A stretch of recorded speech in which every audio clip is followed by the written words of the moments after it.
Nigeria. Before you get to know, the police will come out and say they were all together raising the flag of the... Of course, that is what they would say. Operatives of the Nigeria Police Force have arrested no fewer than 30 #EndBadGovernance protesters for waving Russian flags in Kano, Katsina, Kaduna, and Bauchi states. The force spokesperson, Muiwa Adejobi, said 873 other protesters have been arrested by the police, including a tailor identified as Ahmad Bello, who was arrested with a large number of flags in Kano. This comes as President Bola Tinubu directed security agencies to crack down on those flying Russian flags in the country. Chopping off a head, is it the solution for That is not the solution. The needful should be done. I didn't mean the needful has been done at the earlier stage. What would have happened by now? If Tinubu, the president, have listened to what they cry and the yearning of the people, I believe things would have been better by now. And if this set of people could go back to their campaign promises. When Jonathan was there, when they were campaigning for Buhari, he said Buhari is the right man, that within 1 year, if Buhari failed, let them hold him responsible. So who are we going to hold? For good 8 years, Buhari failed the country. Who else are we going to hold responsible? Now it's the turn of Babalokon, it's the turn, it is my turn to be served. Now you are there. I believe a president, for instance, we saw a video that went viral when there was a graduation ceremony in Bangkok, where one of the graduates said that any leader that was being elected is elected to serve. Yeah. Not that person, because a single head should not be better than one. Now look at Akpabio's statement. What Akpabio, did you hear about the statement that the president is the #1 priority of the country? Yes. That if the president brought a bill to the National Assembly that he wants the jet, they can't do anything. Just can't do anything than to buy the jet for the president. Since that is so what Akpabio was trying to say was that the president is far better, or the president is much greater than the poor masses, than the rest of the Nigerians. My question is, can two wrongs make a right? Never. Because now, I'm talking in the aspect of these protesters. We have those that are outside that actually want to embark on a peaceful protest. And we have some that are behind the curtain, waiting for the peaceful protest to emerge. Then they will just go into their midst and just take it, hijack it from them. If we come out and we say we want to embark on a peaceful protest and something like this is happening, there is no how the federal government will actually fold their hands and watch what is going on. According to what the Major General said, he said it is a treasonable offense. There is a word that I need to tell this APC government, ruling class, by now. When Jonathan was there, how did he manage the protest that didn't turn to violence?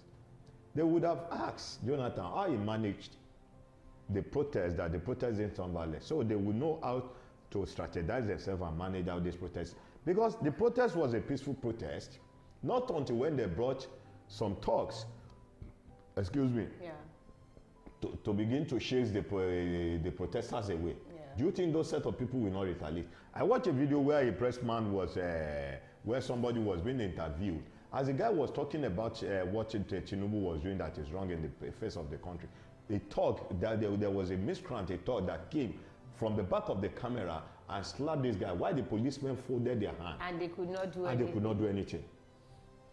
General Christopher Amusa, the Chief of Defense Staff, said this on Monday while addressing State House correspondents after the National Security Council meeting. All the service chiefs, including Vice President Kashim Shettima, Nuhu Ribadu, National Security Advisor, and Kayode Egbetoko, Inspector General of Police, attended the meeting. He said the service chiefs briefed the president on the current security situation in the country. He added that the briefing was necessitated by the ongoing nationwide protest, which resulted into violence in some states. Initially, when the protest started, they said it was a peaceful protest, but we have realized that there are some individuals willing to take advantage of it to cause mayhem. And we can see clearly that what has happened since it commenced, criminals have taken over with a lot of looting, stealing, and all sorts of happenings, he said. And according to what he said most of those that are actually holding the Russian flag, they are minors. They are minors. So it's as if somebody is beneath the curtain, yes, giving them go ahead to do that kind of thing. Exactly. But my own is just to those that are actually out there protesting, make sure you are on your right. Because once you are carried or you are bundled away, there is nothing anybody can do about it once you are found in the midst of those that are constituting let me give this advice to those people out there. You see, this APC government, they are so callous to the extent in which they don't mind if you die or rot in jail. It is none of their business. PDP can still consider you. I'm not a politician, no. I'm not promoting party here. They can still consider you based on the kind of person they are. But all these APC governments are the ruling class. They are so callous. So if you die in the prison yard or in Kirikiri, nobody is going to come after you, after them. Oh. That's my advice for you. The second one says, cabals in Nigeria frustrating Dangote refinery. It has been happening in a very long time. What Obasanjo failed to do? Obasanjo is one of the best presidents. I give kudos to him. One of the best presidents we have in the history of Nigeria. Because I could remember when he came vividly. Obasanjo was the one that opened the book of remembrance to all these teachers. He had to increase the salary of those teachers. During the Obasanjo's regime was when teachers started buying cars, when teachers started building house. They did a lot of things. I believe no teacher today, except a teacher who is an ingrate, will come and say Obasanjo is not a good leader. But what he failed to do then was to put the refinery in shape. Maybe he's bowing to some set of pressure from the so-called cabals. Now, when he's talking about this frustrating Dangote refinery, do you think it's not going to happen? It will happen, because I believe some set of people who consider themselves untouchable are some set of groups that believe it is their birthright of sending crude oil out there. And when you look at this set of people, if the investigation is done properly, you can see that this set of people has a connection with the refineries that where they are sending the crude oils of Nigeria down there. Outside the country, maybe they have some shares and some the percentage of money which they give to them when they send those crude oils to that. So do you expect this set of people to allow the Nigerian refinery work? Even if the refinery works today, if the government is not care enough, within the next 6 months, the refinery will shut down. Former President Olusegun Obasanjo has expressed concerns that those currently profiting from Nigeria's profitable fuel importation sector may seek to undermine the Dangote Petroleum Refinery. This statement follows allegations by Aliko Dangote, president of the Dangote Group, who has accused certain mafias of attempting to sabotage his $20 billion refinery project. The refinery has not started buying crude oil in Naira yet, even though President Bola Tinubu has instructed the Nigerian National Petroleum Company Limited, NNPCL, to do so. In an interview with the Financial Times, Obasanjo suggested that if the refinery succeeds, it could boost investment from both Nigerians and foreigners. He said Aliko's investment in a refinery, if it goes well, should encourage both Nigerians and non-Nigerians to invest in Nigeria. If those who are selling or supplying refined products for Nigeria feels that they will lose the lucrative opportunity, excuse me, they will also make every effort to get him frustrated. So officials of the Dangote Group recently cried out that the international oil companies are hampering the refinery by either refusing to sell crude or charging up to $4 above the standard price. That's exactly what is going on. They also accused the Nigerian Midstream and Downstream Regulatory Authority of intentionally issuing licenses to individuals for importing contaminated fuel. The regulator denied this, saying Dangote diesel was inferior when compared to imported ones. The NMDPRA chief executive, Farouk Ahmed, also stated that the country would not stop fuel importation to avoid a monopoly by the Dangote Group. When you go to Rivers, when you go to Port Harcourt, there are some refineries that were being destroyed by all these naval officers. Okay. They are local refineries, so they are not built up to standard, though. Mushroom refineries, where they refine crude oil to diesel. And those trucks, some of those trucks that travel from Lagos down to Port Harcourt, used to buy some of this diesel, and nothing has happened to them. Not to talk of somebody who built a well-refined refinery. Now they are coming out to say the diesel that was being refined in this is inferior. Is inferior. My question is, that Dangote refinery producing diesel, is it? Did they just start yesterday?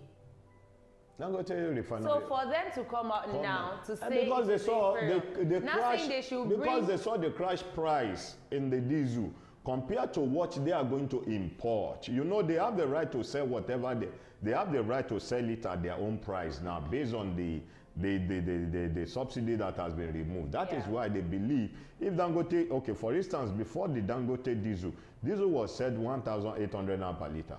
When Dangote diesel came, he said Dangote sells for 1,100 naira per liter.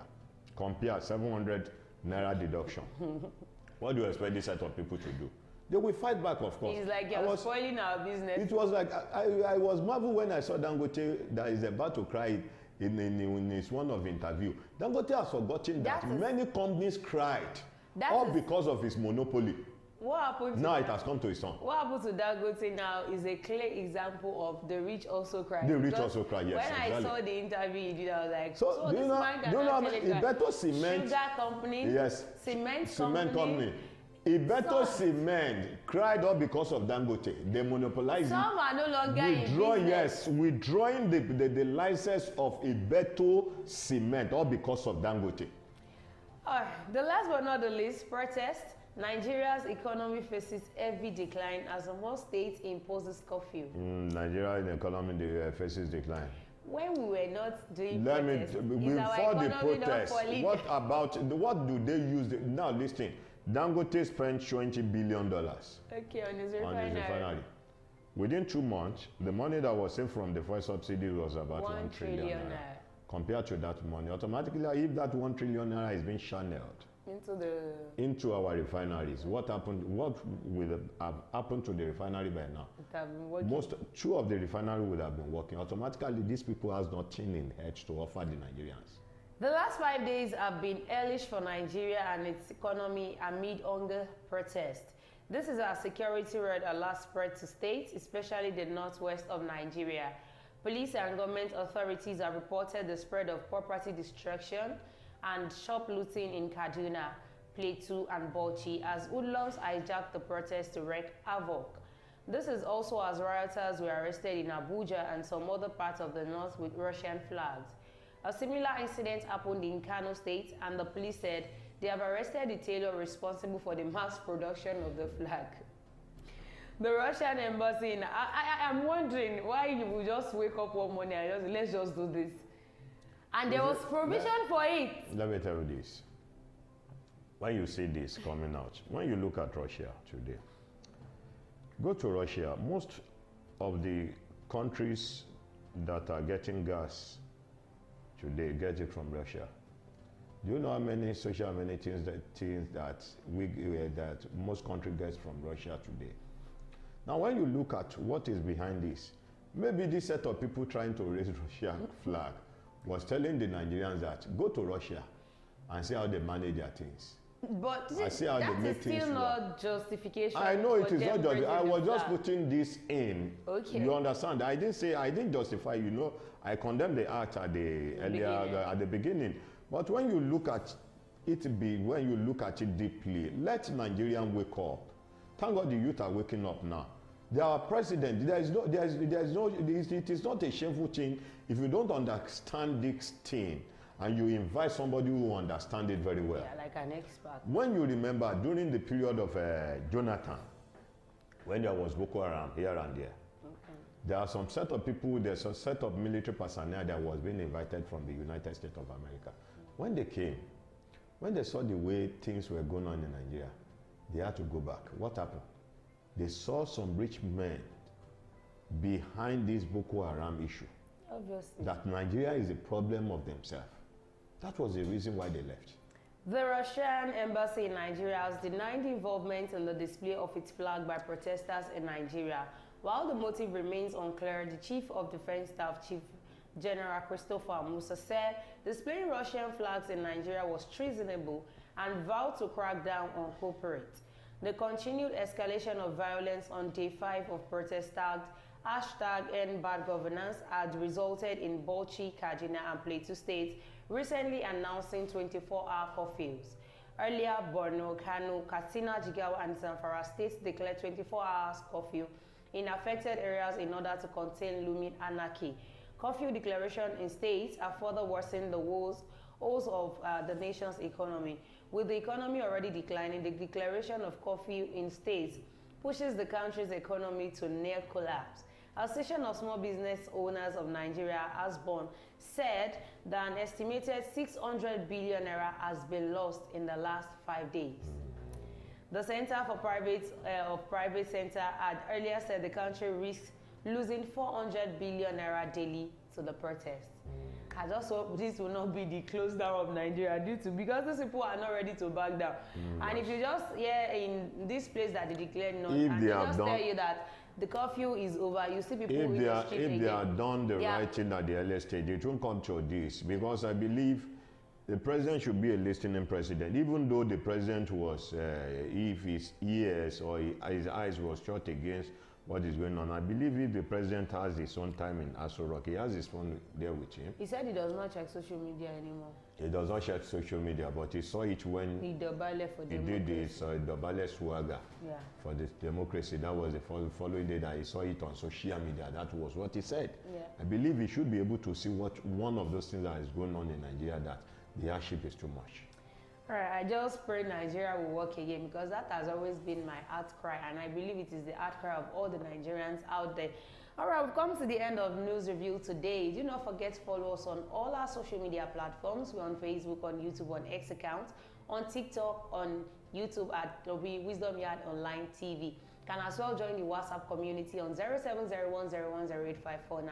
Thanks to our sponsor, Nokpa Abals. We really appreciate it. Till we come again on your screen, I remain my humble self, Oduayo Adiliwe. Thank you, Ambassador Oluwa. Thanks for having me. Be good and be fine. Bye for now.